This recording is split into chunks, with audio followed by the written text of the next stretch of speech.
gabadhii marka waxyaabaha qabayska waajibiyay bartay waxyaabaha qabayska waajibiyay lix weeye kutubta Shaafiicida sida ku qoran mid kamida waxa ahayd labada qofood ee wada joogta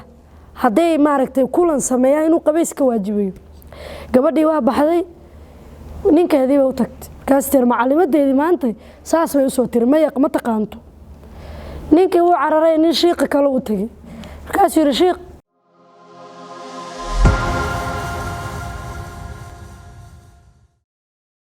سؤال مهم وأنا وقتها ندبر وحالها قفك مثقف كأه مثقف وحالها قويالك الدوان قفك سكوهست وكسامين بديها قفك هالوحون كوكوان وحان مركا كلتا لنا قبردو إنا مرنا نقطة متخصصة مرنا نقطة مثقفة يعني محال قوضا تصالحان waxbarashadii guriga iyo qoyskii oo Soomaaliyeed alxamdulillah diintu waa la soo baraa quraan waa la soo baraa waxbarashada asaasigeed waa la soo baraa laakiin mesela hadda waa soo weynaatay waxbarashadii bilowgeeda ku jirta diin iyo maadi iskugu wadaysaa meesha taal su'aasha waxa marka diiniga iyo maadiga sida la iskugu wadayo waxa la dhahaa qofku wax markuu wax baranayo saddex inuu u qaybiyaa muhiim ah saddexdu u qaybinayo waxa weeyaan cilmigiisa takhasuska leh iyo cilmiga la yiraahdo thaqaafada ama aqoonta guud iyo culuumta diiniga saddexdaas laga rabaa qofka inuu isku barto waqtigiisa inuu saddexda u qaybiyo aan mesela jaamacadan dhigtaa waxaan bartaa dhakhtarnimo aan bartaa diintiina inaan barto waa rabaa thaqaafo guudna inaan yeesho waa rabaa sidee isku keenayaa way su'aashu waxay leeyihiin culimadu waqtigaada iyo qiraa'adaada iyo akhrintaada konton boqolkiiba qofku waxa muhiim ah inuu siiyo takhasuskiisa sababtoo ah adduunyadu hadda takhasus ay u dhamaanaysaa qofku waa inuu meel aad ugu fiican yahay 50% kale soo hartay waxa leeyahay diinta waxa jirta waxyaabo ee muhiim tahay diinta waxa jira waxyaabo horta qof kasto muslim inuu barto laga rabo iyo waxyaabo takhasus u baahan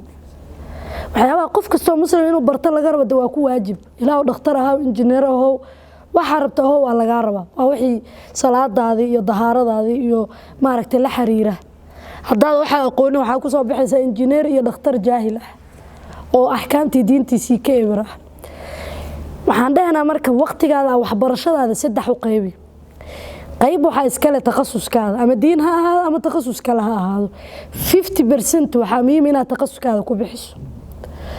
waxa soo haray konton boqolkiiba soo haray konton boqolkiibaas laba u qaybinaysaa qayb waxa ku baranaysaa diinta waxyaabihii asaasiga ah inaad ka barato oo waxyaabihii adiga waajibka kugu ah inaad barato qaybna waxa ku baranaysaa thaqaafada ama aqoonta guud mid xiisaynayso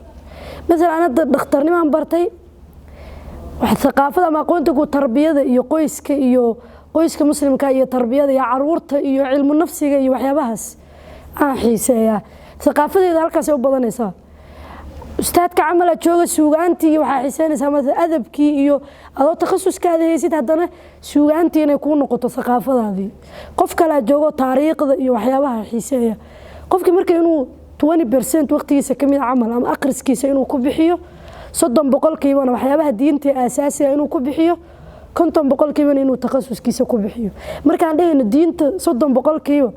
diintii Soomaalidu waqti dad iska caadifad badan waxa lagu leeyahay diintii waa yareysay barashadeedii waa yareysay laakiin takhasuskaygu haduu diin yahay 50% saa ku bixinaya takhasuskaygu haduu dhakhtarnimo yahay 50% saa ugu bixinaya diinta naftirkiisa waa loogu adeegay dhakhtarnimada iyo ganacsiga iyo waa loogu adeegaya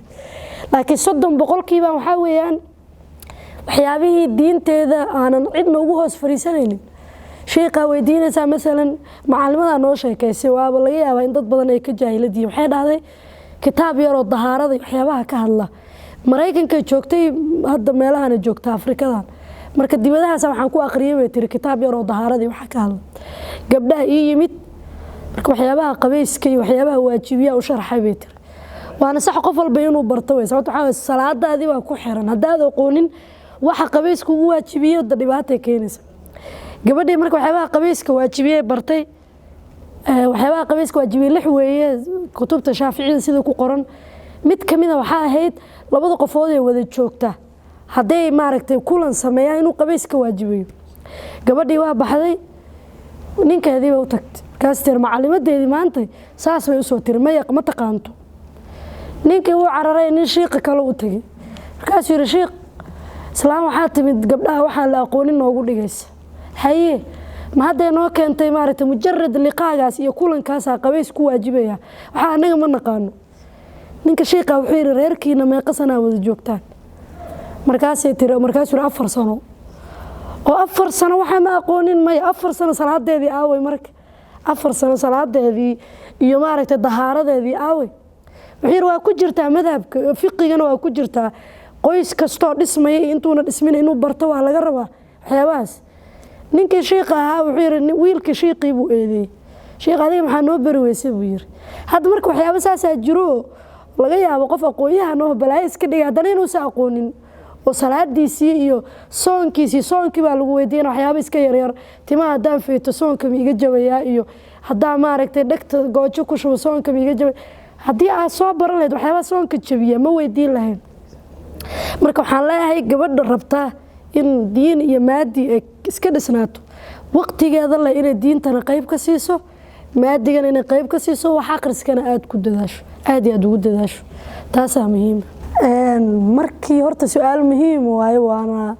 mowduuc xaqiisa in la siiyo u baahan way xaqiiqatan maxaan astur ahayn wax bini aadamku abuuran karo horta ma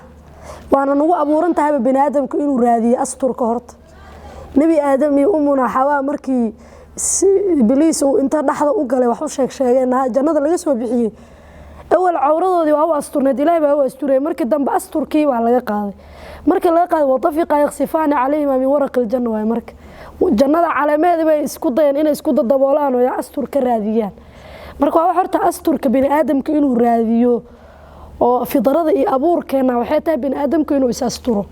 hadaa aragto umad asturkii ka tagtay abuurkii bay ka baxay